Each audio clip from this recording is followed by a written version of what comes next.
vous êtes venu trouver un pays, vous avez dit de vous donner le pays. Oui, j'aborde maintenant le deuxième point, comme on a un ajustement structurel.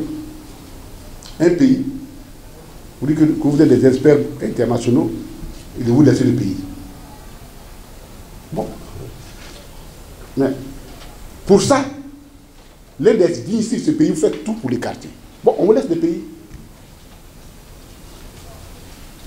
Et au moment où vous arrivez dans notre pays, vous prenez le pouvoir dans les conditions qu'on sait, ce pays, il y a une histoire. Les gens ont fait des sacrifices énormes pour sauver le pays du naufrage économique, dans lequel, et c'est pour lequel l'actuel président de la République n'est pas, ce naufrage-là est partie prenante. Il a été quand même Premier ministre ici, envoyé escalité pour sauver la Côte d'Ivoire de 90 à 93. On oublie très souvent de lui demander le bilan qu'il la massacre. Vous nous laissez super endetté. Le président Laurent Gbagbo se débat en faisant, non seulement vous laissez un pays super endetté, il prend le pouvoir, vous l'attaquez, c'est-à-dire qu'il est sur deux fronts. Il tient ces deux fronts. Il arrive même à expurger les saletés économiques que vous avez laissées dans notre pays. Et il crée le PPTE. On arrive au point d'achèvement, au point d'initiative PPTE. C'est-à-dire qu'on a travaillé et les résultats, bon, par la force des choses, vous avez venu changer les résultats que vous avez pris, par la force des armes. Mais faire ça bien. Comment se fait-il que nous passions donc d'une dette de 2400 milliards qu'on vous laisse en 2011 à peu près 24 000 milliards en 2021? Vous avez fait quoi avec ça? Qu'est-ce que vous avez fait pour que nous arrivions aujourd'hui en 2021, pour que le FMI nous oblige? Vous êtes obligé d'aller continuer le FMI pour qu'il nous mette sous ajustement structurel. Parce que dans la réalité, nous sommes sur ajustement structurel. Il n'y a pas longtemps, on vous a expliqué comment le FMI fonctionne. Le FMI, là, c'est les gens riches du monde, les grands pays qui ont créé et la Banque mondiale et le FMI pour contrôler l'économie du monde. Mais si vous vous comportez mal et que vous êtes malade, vous allez les voir, ils vous prescrivent un médicament correspondant à votre état de santé. Et l'état de santé dans lequel nous trouvons la Côte d'Ivoire est un état comateux. Ce n'est pas parce que le malade, là, vous l'habillez très bien, vous le mettez cravate, vous l'habillez, vous mettez parfum sur lui qui n'est pas malade. Hein. Et la Côte d'Ivoire est malade. Elle est économiquement malade. Et ce n'est pas de la propagande, ce n'est même pas des trucs politiques, c'est la réalité. Et aujourd'hui, ils sont allés chercher 2100 milliards à l'FMI. 2100 milliards de francs CFA. Mais eux, quelles sont les conditionnalités qu'ils te posent? Quand ils te prêtent là, parce que quand tu viens les voir, c'est parce que tu es malade. Donc, ils te prescrivent l'ordonnance qu'il faut. Donc, ils imposent un certain nombre de choses. Et parmi les choses, ils demandent de mobiliser les ressources internes au maximum. Or, ils sont à un niveau où il est tel qu'ils ne peuvent pas élargir l'assiette de l'impôt. Donc, qu'est-ce qu'ils font? Ils augmentent, donc, ils demandent aux entreprises d'augmenter les chiffres d'affaires. Il y a la question de l'inadéquation entre les charges de l'État et les ressources. Donc, les gens se posent beaucoup de questions. Qu'est-ce que vous avez fait de l'argent que vous avez amassé? Donc, on leur a posé un certain nombre de conditions. Ils doivent augmenter leurs recettes intérieures. Et comment les augmenter? C'est de frapper sur les secteurs productifs. Première tentative qui n'a pas marché, Internet. Vous vous souvenez?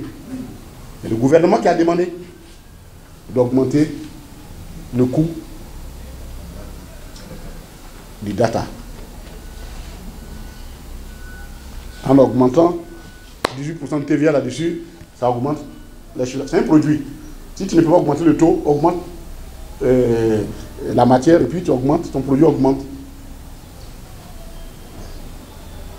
Il faut qu'il augmente l'électricité. Alors, il dit non, que c'est pas grave, on a exclu les classes sociales, ainsi de suite. Mais ça, parfois les gens, ils parlent comme si... Ok. Quand vous avez exclu les classes sociales là-dessus, et vous mettez là sur les entreprises là, parce qu'ils ont augmenté, ils demandent aux entreprises aussi d'augmenter le coût de la chose. Mais quelle est l'entreprise qui va produire et venir vendre à perte?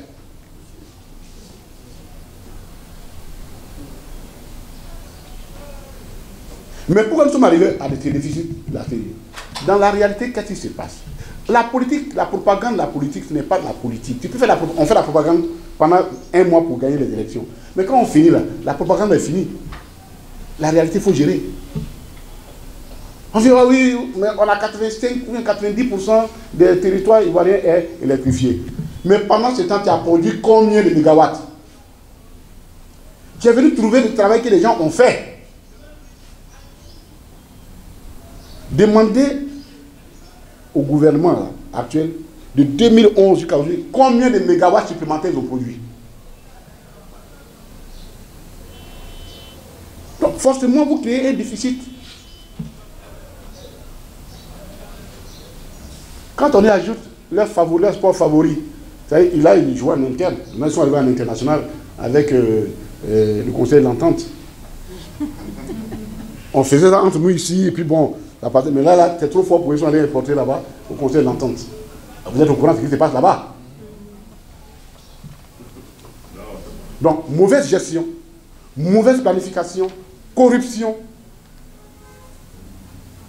Et on arrive à ces résultats-là. Et maintenant, c'est le peuple qui doit porter le plus. On augmente l'électricité. On leur demande d'augmenter le taux de TVA sur les produits qui étaient au produit. Parce qu'il y a certains produits, l'huile, ainsi de suite, qui sont de grande consommation. On a mis un taux de, finalement, c'est 10%. Le taux de TVA est autour de 18%. Et il y a des taux réduits qui vont de 5 à 10%, 11%. Le FMI a dit il faut augmenter, il faut porter ça à 18% au taux normal. Ça veut dire quoi? TVA là, ça veut dire tout va augmenter. TVA là, nous les techniciens disent taxe sur la valeur ajoutée. Mais dans la réalité, c'est tout va augmenter. Tout, tout, V, A, va augmenter. Donc, si vous touchez sur le taux de la TVA, donc tout augmente. Et c'est les bases, les populations faibles qui en partissent. On leur demande d'enlever la subvention sur le gasoil. Jusque-là, vous avez vu que les gasoils, ils ont mis le gasoil. Vous ne pouvez pas tenir. Si vous n'avez plus d'argent pour tout subventionner, donc il faut augmenter, il faut enlever la subvention sur le gasoil. Et qui dit que vous avez de la subvention sur le gasoil, le transport, en fait. Enlever la subvention sur le blé, on leur impose. Mettre la TVA sur certains produits, y compris les médicaments, on leur demande. Oui, mais parce qu'ils n'ont pas le choix. Donc, actuellement, ils freinent. Ils freinent pour attendre les élections. Parce qu'ils ne veulent pas tout faire maintenant pour qu'on les chasse pendant les élections. Donc, ils freinent, mais pour l'électricité, vous ne pouvez pas tenir. Et là, ils n'ont pas fini à l'électricité. Ils sont en train de réfléchir s'il ne faut pas qu'ils viennent aux factures mensuelles. Parce que là, on les soit, c'est 2 mois. 2 mois là, ils ont besoin d'argent. 2 mois, ça fait 2 mois de TVA que vous gardez. Donc, eux, ils ont besoin de ça dans l'immédiat. Ils sont en train de réfléchir à ça.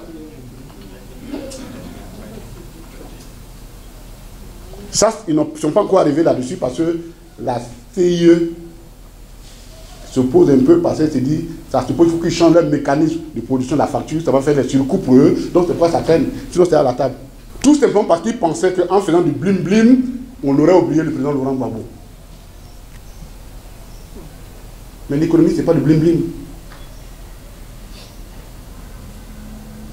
L'économie, ce n'est pas du blim-blim.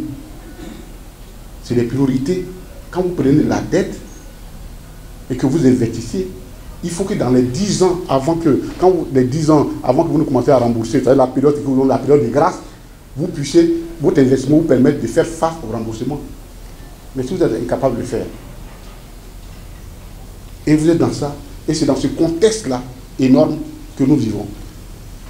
Et c'est dans ce contexte que la paupérisation grandissante avec la mévente des produits de rente, nous allons en parler à la prochaine tribune, sur l'anacarde notamment. Non seulement ils sont incapables de régler les problèmes économiques de la Côte d'Ivoire, mais en second point, ils cherchent à créer des troubles en s'attaquant sur des questions, à des questions qui sont manifestement porteuses de troubles. On ne sait pas pourquoi.